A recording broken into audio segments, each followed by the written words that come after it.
McGraw-Hill Audio presents The Disease to Please, Curing the People-Pleasing Syndrome, written by Harriet Braiker, Ph.D., read by Kate Redding. Preface. In July 1999, I appeared as a guest expert on Oprah to discuss the disease to please. Oprah told her audience that this disease, the people-pleasing syndrome, is an issue that is very important and personal to her. It is a problem that she has struggled long and hard to overcome. And she believes, as I do, that there are epidemic numbers of women, and men too, plagued by the self-imposed pressure to please others at the expense of their own health and happiness. My interest in this topic began many years ago. I have been a practicing clinical psychologist for more than 25 years. Over this time, I have treated hundreds of women and men people-pleasers whose lives become impaired by this compulsion to put others' needs first, to never say no, to strive endlessly for everyone's approval, and to try to make everyone else happy. My first book, The Type E Woman, How to Overcome the Stress of Being Everything to Everybody, highlighted people-pleasing as a core cause of women's stress problems. Since then, I have written other books and articles on related topics. But my decision to write this book was prompted directly by Oprah Winfrey. Twice during the taping of the show, Oprah turned to me and said, "Harriet, this should be the topic of your next book." I am grateful for Oprah's suggestion and encouragement. The disease to please is not about nice people who occasionally go too far in trying to make others happy. The disease to please, in fact, is a debilitating psychological problem with far-reaching serious consequences. In conjunction with the publication of this book, I am starting a website, www.diseasetoplease.com, which will provide more information, help get support groups started in local communities, allow messages to be placed, questions to be asked and answered, and much, much more. Visit the website and join other recovered people-pleasers, as well as those striving for recovery. I hope you will contact me through the website to ask any questions you might have and to share your own experiences with the disease to please. Let me know how the program is working in your personal recovery process. I wrote this book to help. I fervently hope that it does. Harriet Braiker, Ph.D., Los Angeles, California. Chapter 1. The Disease to Please Triangle, The Price of Nice.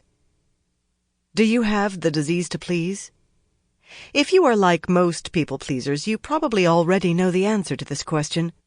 And if the disease to please plagues you, you will more likely be interested in the cure than in the diagnosis. But don't be too quick to skip this chapter. It not only will help you to evaluate the relative depth or seriousness of your people-pleasing problems, but also will allow you to determine the most important underlying causes of your own disease-to-please problem. As you will soon learn, these causes fall into three major groupings: people-pleasing mindsets, people-pleasing habits, and people-pleasing feelings. Knowing your dominant cause will help you focus your efforts so that you can achieve the biggest impact on curing your people-pleasing syndrome as quickly as possible. The three components are 1. People-pleasing mindsets or distorted ways of thinking, 2. People-pleasing habits or compulsive behaviors, and 3. People-pleasing feelings or fearful emotions. Together, the parts join in a triangle in which each side, behavior, thoughts, or feelings, operates as both a cause and a consequence of the others.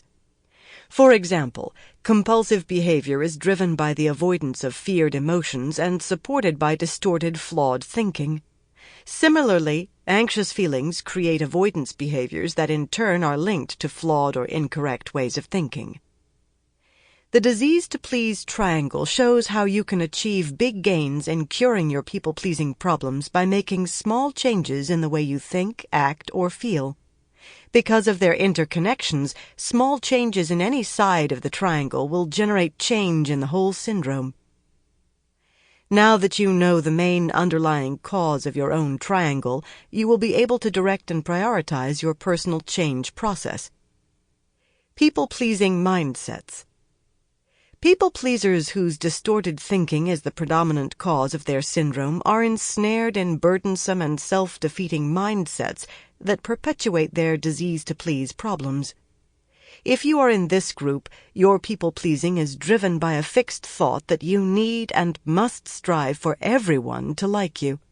You measure your self-esteem and define your identity by how much you do for others whose needs, you insist, must come before your own. When you have people-pleasing mindsets, you believe that being nice will protect you from rejection and other hurtful treatment from others. And while you impose demanding rules, harsh criticism, and perfectionist expectations on yourself, you simultaneously yearn for universal acceptance. In short, you have thought your way into the problem, and to a significant extent you will need to think your way to recovery. So your change efforts should first be directed toward understanding and correcting your people-pleasing mindsets. People-pleasing habits. People-pleasers whose disease to please is predominantly caused by habitual behavior are driven to take care of others' needs at the expense of their own. If you are this type, you do too much too often for others, almost never say no, rarely delegate, and inevitably become overcommitted and spread too thin. And while these self-defeating, stress-producing patterns take their toll on your health and on your closest relationships, they maintain a firm grip on your behavior because they are driven by your excessive, even addictive need for everyone's approval. If you fit this description, your initial focus will be best spent on understanding and breaking your self-defeating, people-pleasing habits. People-pleasing feelings. People-pleasers whose syndrome is primarily caused by the avoidance of frightening and uncomfortable feelings comprise the third type. If you are in this group, you will recognize the high anxiety that merely the anticipation or possibility of an angry confrontation with others evokes. Your disease-to-please syndrome operates primarily as an avoidance tactic intended to protect you from your fears of anger, conflict, and confrontation. But, as you may already know, the tactic is faulty. Your fears not only fail to diminish, they even intensify, as the avoidance patterns persist. Because you avoid difficult emotions, you never allow yourself to learn how to effectively manage conflict or how to deal appropriately with anger. As a consequence, you relinquish control too easily to those who would dominate you through intimidation and manipulation. So, if the main cause of your disease to please is based in emotional avoidance, your personal change process will be best directed first on your people-pleasing feelings. Your efforts to overcome your fears and to better understand and manage anger and conflict will yield big returns. Finally, you may be among those people who do not have one cause or one side of the triangle that is most dominant in their disease-to-please syndrome. If so, people-pleasing mindsets, habits, and feelings all play about equal roles as underlying causes of your problem. As a result, you may begin your change process in any of the three areas with equal impact. While most people-pleasers can identify a dominant causal feature in their problem, it is important to remember that the disease-to-please syndrome is composed of all three sides of the triangle. You want and need to find effective solutions to this troubling problem as soon as possible. Locating your dominant side is the fastest method to help prioritize and begin your personal change process.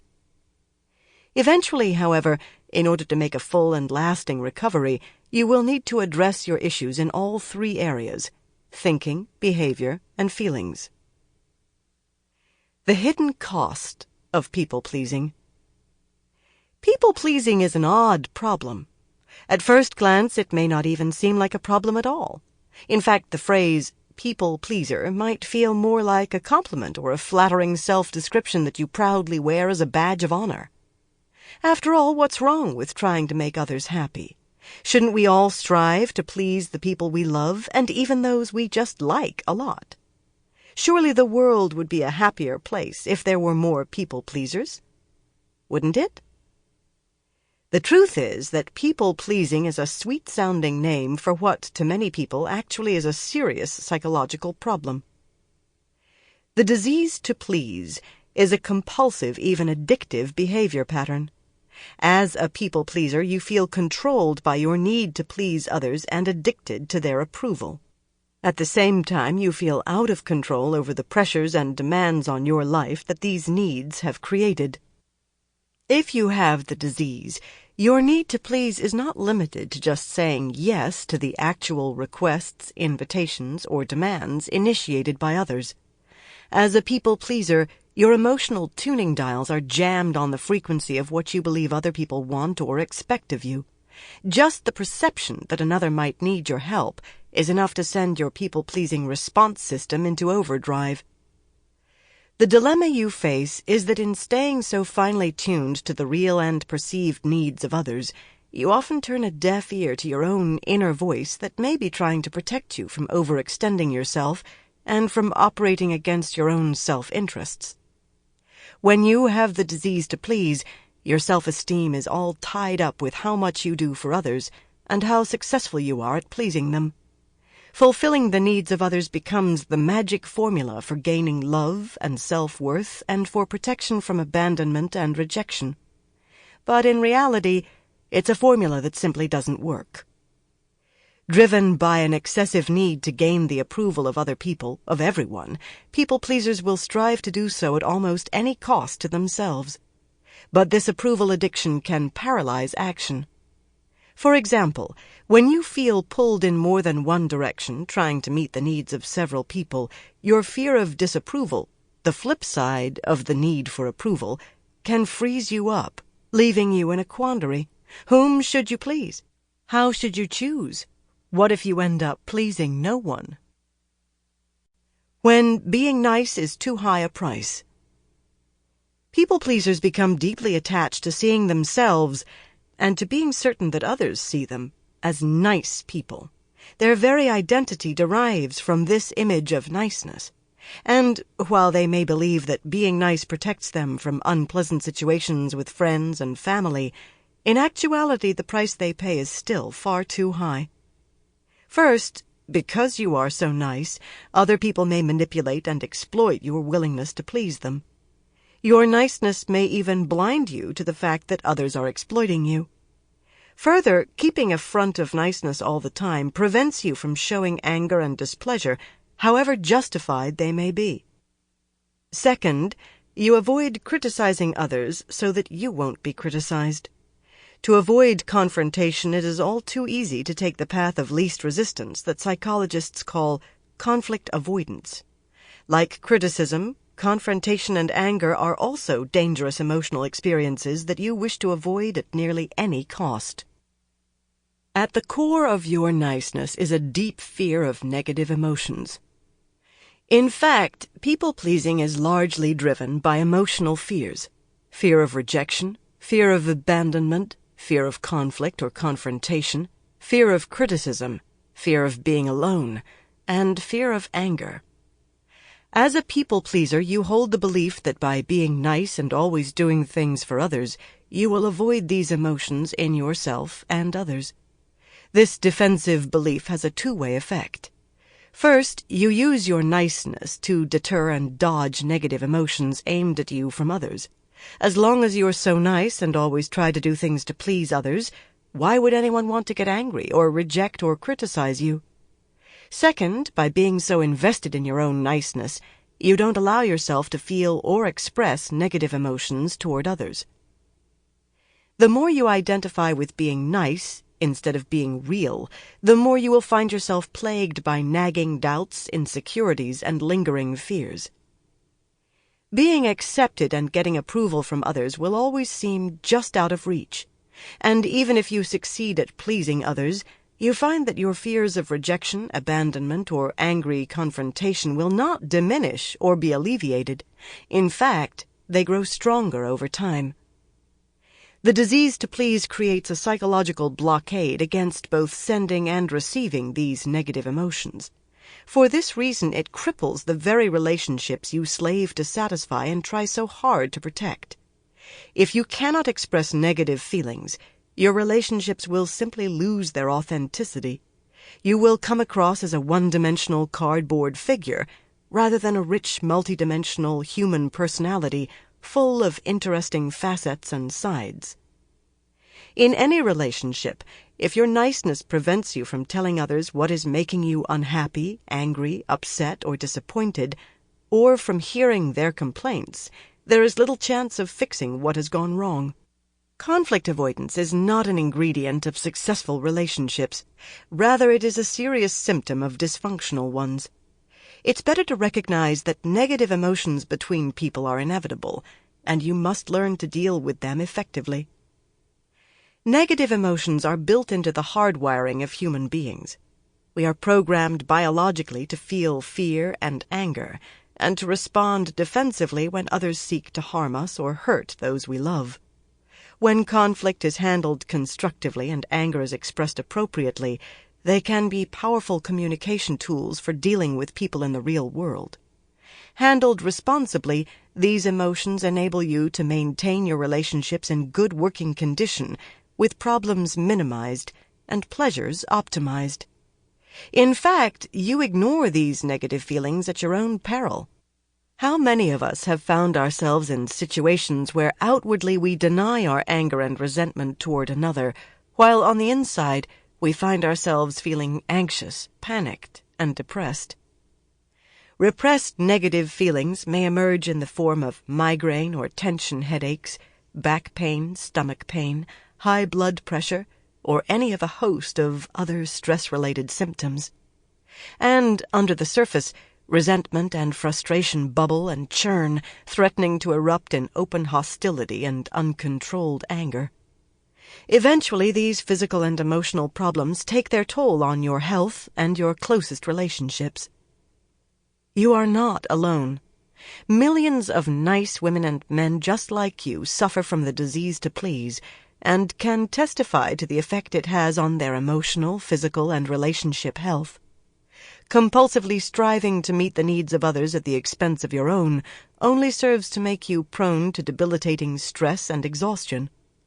People-pleasers may be tempted to turn to self-medication with alcohol, drugs, and/or food to continue to be able to push their limits in order to do even more for others. It is easy to see how the disease to please plays a major role in chronic fatigue syndrome, alcohol and substance abuse, eating disorders, and weight problems. As a veteran people-pleaser, despite your persistent efforts to make everyone else happy, you will rarely, if ever, feel satisfied with the job you are doing. You continually expand the circle of others whose needs you try to meet. The pressure this produces and the inevitable drain on your energy create profound feelings of guilt and inadequacy that you will attempt to repress by trying harder to please even more. Unless you act to stop this dangerous cycle of pleasing others at the expense of yourself, you will eventually hit the proverbial wall. Your energy will be exhausted, and you may feel like giving up altogether. You don't have to let things reach the desperation point. You don't want the disappointment, rejection, and anger that you have labored so hard to avoid to come spewing forth in a torrent of overt hostility. Nor do you want your anger to remain covert and turn inward, creating a paralyzing depression. If you let the disease-to-please cycle play out, feelings of inadequacy, guilt, and failure can build. Over time, long-suppressed anger and resentment turn toxic, and might even cause cherished relationships to weaken or fail. In the end, abandonment, the ultimate fear for a people-pleaser, which you sought to avoid, may become a terrifying reality. "After everything I've done for everyone else," one patient of mine says bitterly, "nobody is there for me. I've been so nice to everyone, and people just take me for granted." Clearly, viewed in this light, people-pleasing is no benign problem. If you have the disease to please, you cannot afford to continue thinking of yourself as just a nice person who goes overboard by trying to make too many other people happy or doing too much for the people you seek to please. But how does something that on its face sounds so innocent, indeed even benevolent, become so problematic and dangerous? How and why does people-pleasing transform into its pathological form, the disease to please? As you now know, the disease to please is a set of self-defeating thoughts and flawed beliefs about yourself and other people that fuel compulsive behavior that in turn is driven by the need to avoid forbidden negative feelings. This triple combination of distorted thinking, compulsive behavior, and the need to avoid fearful feelings creates the syndrome of people-pleasing and forms the disease-to-please triangle. But there is good news. You can stop the progression of the disease to please, and you can change now. To do so, you need only begin with a small change in any one area, your behavior, thoughts, or feelings. As one change at a time inevitably builds on the next, you will soon see rapid results as your people-pleasing habits, like stacked dominoes, fall over in defeat. Will more changes in the way you feel, think, or act yield better results? Certainly. But you should begin with small steps and at your own pace. Part 1. People-Pleasing Mindsets. Chapter 2. Toxic Thoughts. While people-pleasers may think they excel at making others happy, their real talent lies in making themselves feel miserable and inadequate. By now, maybe you realize just how good you are at making yourself feel bad. As a people-pleaser, you push yourself around with commanding orders, burden yourself with a strict, rigid code of personal rules, and measure yourself against unrealistic, judgmental standards. And you do all this in order to be a nice person.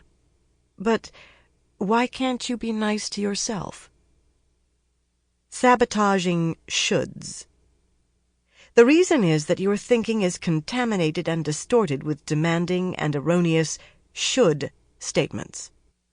This virus that corrupts your mental computer, the infiltration of shoulds, musts, oughts, and have-tos into your thought process, is sabotaging your emotional capacity to feel happy, satisfied, adequate, or successful.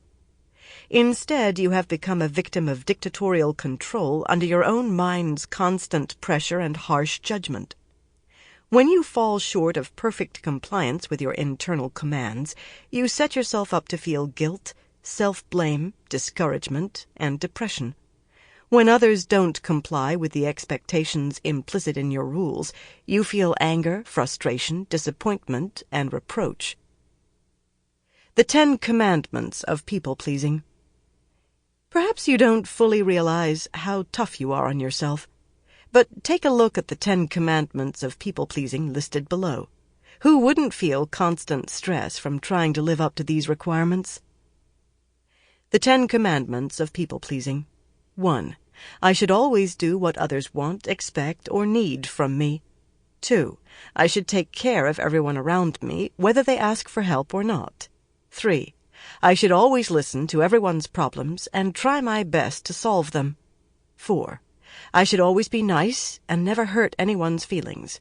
5. I should always put other people first, before me. 6. I should never say no to anyone who needs or requests something of me. 7. I should never disappoint anyone or let others down in any way. 8. I should always be happy and upbeat and never show any negative feelings to others. 9.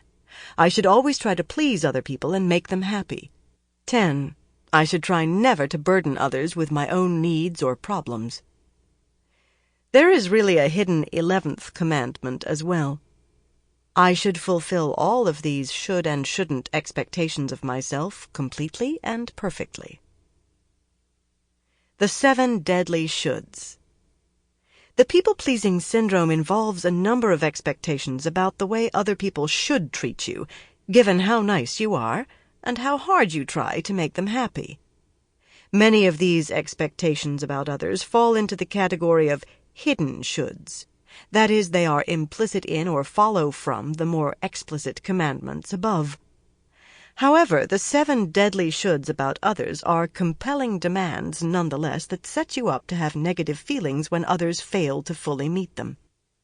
But of course, the expression of negative feelings toward others, such as anger, resentment, or disappointment, is prohibited by the 8th commandment of people-pleasing.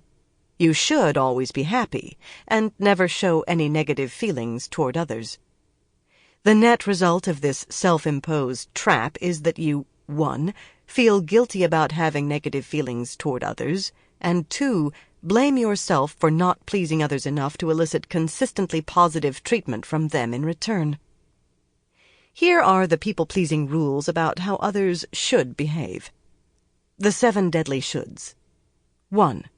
Other people should appreciate and love me because of all the things I do for them. 2. Other people should always like and approve of me because of how hard I work to please them. 3. Other people should never reject or criticize me because I always try to live up to their desires and expectations. 4. Other people should be kind and caring to me in return because of how well I treat them. 5. Other people should never hurt me or treat me unfairly because I am so nice to them. 6. Other people should never leave or abandon me because of how much I make them need me. 7. Other people should never be angry with me because I would go to any length to avoid conflict, anger, or confrontation with them. These rules about how others should and should not behave reveal the defensive character of people-pleasing. There is little doubt that pleasing, helping, or fulfilling the needs of other people gives you pleasure and affords you gratification. However, the defensive people-pleasing formula that seems to deter negative responses from others in exchange for your niceness serves as an even stronger motivation. The formula, however, is flawed. For example, there is no rational reason why other people must love and appreciate you even if you stand on your head to please them. But it would be nice if you received love. It would even be more desirable if others loved you for the person that you are, including the kindness you display in your treatment of others, rather than for all the things you feel so compelled to do for them. Similarly, you may wish to be a reliable friend on whom others can depend. However, to command that you should never say no or let other people down is an excessively rigid requirement that, given life's unexpected events and needs, you simply cannot guarantee. However, by stating your intention and preference to be reliable and supportive to your friends, you allow for the realistic possibility that sometimes you may need to say no, due to factors outside your control or due to mere self-preservation. Try as you may, you cannot impose your will on the world. When you persist with rigid expectations of how you, others, the world, or life in general should be, it only serves to produce confusion, frustration, discouragement, and worse. When you demand that other people and the world or life treat you in a certain way, you set yourself up to feel angry, disappointed, and depressed when, inevitably, they do not or cannot submit to your will. And when you demand certain behavior or feelings from yourself, especially when your demands are unrealistic or unattainable, you set yourself up to feel guilty and inadequate. The bottom line is that the only thing you really should do is eliminate as many shoulds from your thinking as possible. When you replace the demanding shoulds with alternative statements about your requests, desires, or preferences, you will reap the benefits emotionally. Are you giving advice or imposing your shoulds on others? While you may be somewhat aware of the harsh rules you impose on yourself, you probably don't view yourself as critical and judgmental of others. But when you share your own strict rules in the form of advice to others about what they should and shouldn't do, your well-intended helpfulness can easily be misread as smug disapproval, superiority, harsh criticism, or even censure. Joan, 48, has 2 married sons and a daughter in college. She decided to seek therapy for the first time in her life because of a gnawing depression that set in during the past holiday season. Joan says her mood problems started on Christmas as a direct result of the family's conversation during their annual holiday dinner. "My whole family had come home for the holidays," Joan explained. "We were eating the beautiful dinner I'd prepared. My 2 daughters-in-law, my sons, my daughter, my husband, and our little granddaughter were all there. During dinner I made some comment to the effect that I see myself as a kind, accepting, and tolerant person. The whole family started laughing. I was the only one who didn't get the joke. I insisted that they tell me what was so funny. My sons and daughter voiced the opinion that I was the most judgmental, opinionated, and controlling person they know. They told me I was filled with free advice all the time that nobody wanted to hear. Sample complete. Ready to continue?